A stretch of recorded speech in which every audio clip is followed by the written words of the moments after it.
Goedendag meneer. Wie bent u en wat doet u hier? Ik ben David Willems en ik ga hier even lekker een rondje vliegen met mijn helikopter aan de kust. Met heerlijk weer vandaag. En heeft u dat vaker gedaan? Nou, aan de kust nog niet, zeker boven zee nog niet. Dus ja, wordt wel leuk. Ik vlieg nu 12 jaar modelhelikopters. Dus ja, ik heb het wel vaker gedaan.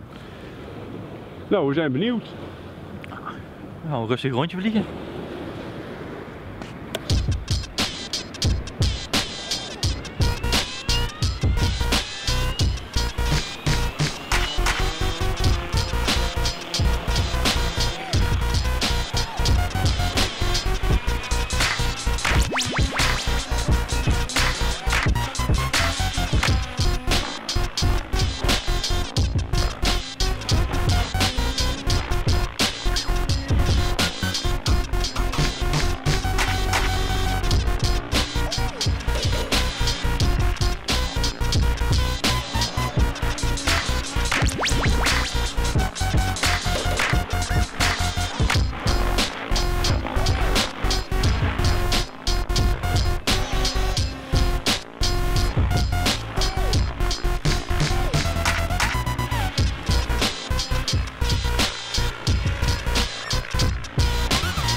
Met de vingers aan de grond.